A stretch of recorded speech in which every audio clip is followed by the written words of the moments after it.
Hello சொல்றா. மச்சான் ஒரு ஹெல்ப் மச்சான். என்கிட்ட 19 ரூபா இல்லடா. டேய், அந்த மேட்டர் இல்லடா. ஆ. ஒரு போலீஸ் சர்டிபிகேட் ஒன்னு ரெடி பண்ண மச்சான். இப்ப தெரியுதா எஜுகேஷனோட அருமை? என்னமோ என்ன சொன்ன, நான் டிப்ளமோலாம் படிக்க மாட்டேன், டிகிரி எல்லாம் படிக்க மாட்டேன், எனக்கு சர்டிபிகேட் எல்லாம் தேவை கிடையாது, படிப்பெல்லாம் முக்கியமே கிடையாது, சர்டிபிகேட்ல வெறும் பேப்பரு, வேலைக்கு போறதுக்கு அதெல்லாம் முக்கியம் கிடையாது அப்படின்னு இன்னைக்கு வேலைக்கு தேவைன்னு கேக்குறாங்களா? எந்த இன்டர்வியூக்கு போனேன்? டிப்ளமோ வேணுமா, என்ன வேணும், டிகிரி சர்டிபிகேட் வேணுமா?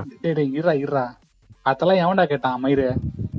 அப்புறம் மேரேஜ் சர்டிபிகேட் வேணும்டா. மேரேஜ் சர்டிபிகேட்டா? ஆ இல்ல எனக்கு புரியல, என்னது? டேய், ஓயோல மேரேஜ் சர்டிபிகேட் எல்லாம் உள்ள அலம்ப மாட்டானுங்க மச்சான். ஒரு ஆன்டி உசார் பண்ணி வச்சுக்கிறேன். ஒரு சர்டிபிகேட் ரெடி பண்ணி கொடுத்தேன்னா நான் உன் புண்ணியத்துல உள்ள போடுவோம் மச்சான். டேய் கோத்தா, ஏதாவது சர்டிபிகேட் ரெடி பண்ணி கொடுத்தாலாவது வேலைக்கு போய் சேருவேன் போய் போச்சுக்குவேன்னு பார்த்தா, கோத்தா நீ எந்த வேலைக்கு தேடிக்கிட்டு இருக்க சர்டிபிகேட்? காஞ்சி வைடா.